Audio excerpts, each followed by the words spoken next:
Whatever kind of classroom you may find yourself walking into, empowering educators is the spark, the anchor, and the perspective you need.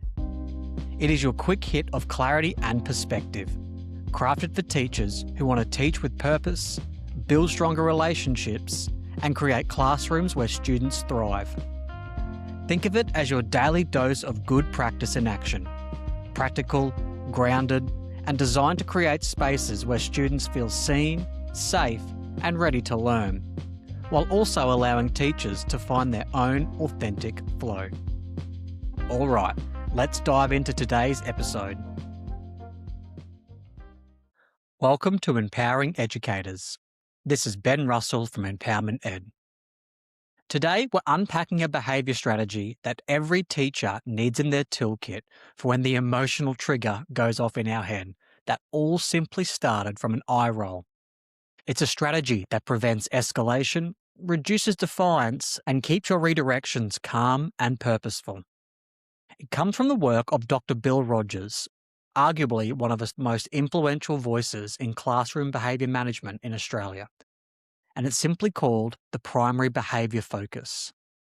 If you've ever corrected a student and suddenly found yourself spiralling into conversations about 5 different behaviours, none of which were the original issue, then you've experienced exactly why this strategy exists. Let's break it down just a little bit further.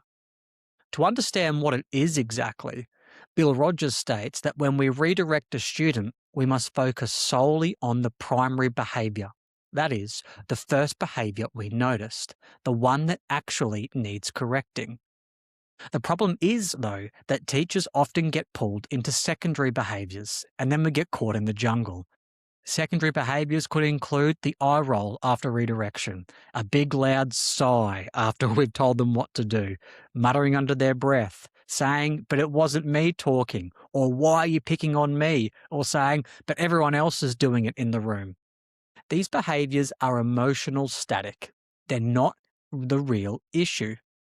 But if we respond to them, we move the spotlight away from the behaviour we want to change, and we move into what's known as the power struggle. Bill's message is simple. He says, stay with the primary behaviour. Don't go and chase the secondary ones. When we do this, we reduce the overwhelm for the student, avoid the escalation, and keep the correction clean, calm, and purposeful. Let's again, though, look at the behavioural economics behind it to give a bit of a different perception to it. In behavioural economics, the primary behaviour strategy is simply known as choice architecture. That is, shaping the environment so the desired choice becomes the easiest one for the individual. Think of it as supermarkets wanting us to buy the items we don't really need by placing them in easy viewing points in the store, more often the junk food right before we check out. In school land, we make the choice of what the student needs to do to be clear and obvious. We focus on the primary behaviour. Because when we focus only on the primary behaviour, we simplify the decision-making for the student, we remove any emotional clutter, and we reduce the cognitive load of correction by making the right choice clear and achievable. If we list 5 behaviours at once, the students may feel like they're being attacked or overloaded and then get defensive. Their brain goes from problem solving into self-protection, the fight or flight mindset. But when we calmly name one behaviour, the behaviour that matters most to us, we create a really clear and simple pathway for the student to re-engage back into learning, because that's our primary focus. The primary behaviour focus is really the behavioural nudge to get them back on track. We guide the student towards a desired behaviour by narrowing their attention to the one thing that needs to change. Let's have a look at how this plays out in a classroom setting. Let's look at 2 scenarios. Scenario 1, we've got off-task talking. You notice student chatter during independent work. The primary behaviour is talking when they're not supposed to. Their secondary behaviours could be the eye roll or the response after you tell them that they are talking. The ineffective response might be, stop talking and don't roll your eyes at me, sit up properly, don't argue. And is there a reason why you don't have your textbook again here today? This overwhelms the student and invites defiance. Let's look at the primary behaviour focus instead. Liam, I need you to focus on your work. Thank you. If Liam chooses to sigh or mutter, you don't bite. You stay with the primary behaviour. Let's get back on task now. Thank you. You've kept the correction clean and avoided escalation. And don't get me wrong, if Liam gives me an eye roll, I'm going after it, but not in that moment. I park it, put it in the bank, and perhaps wait for the end of the lesson or the start of the next lesson when things have settled down, and then I address the eye roll. Another scenario might be a student not following your instruction. You may have asked students to close laptops, and one student is simply still typing. The primary behaviour is they're not following your instruction. Their secondary behaviour is anything else that comes after that. They might say, I'm finishing this, shrug, or have slow compliance. The ineffective response might be, close your laptop, don't you shrug at me. You now not only have not done your homework, now you simply can't follow instructions. Hurry up. Again, too many behaviours, and from you, too much emotion.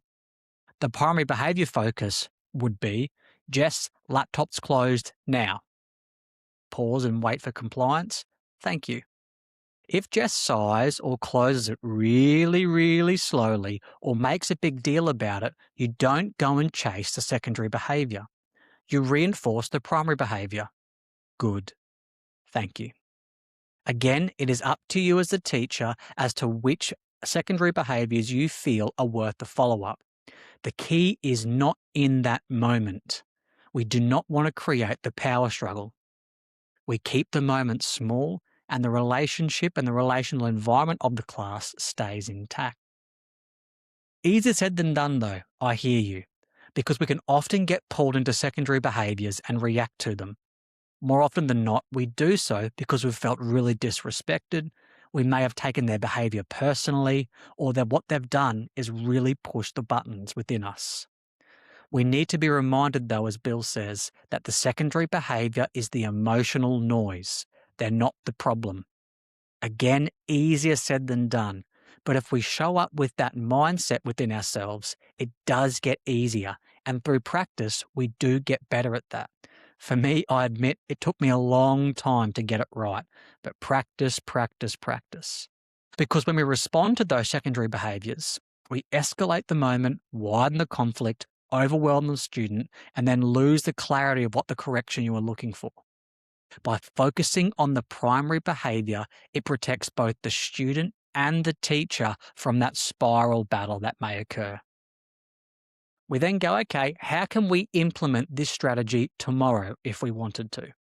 If you're a classroom teacher, I'd be thinking about identifying the first behaviour that you notice with the student and then try your best to stick to it. Use brief, calm language. I need you back on task, thanks. And then ignore the emotional static unless it becomes a separate behaviour issue. You reinforce the correct behaviour with the simple good or thank you once it's been done. Also practice saying neutral. Don't take the bait or show any emotive reaction to secondary behaviour. If you're a middle leader, you might look at coaching teachers to script their redirections or have a little playbook for how this might look. And then model behaviour focus if teachers are observing you.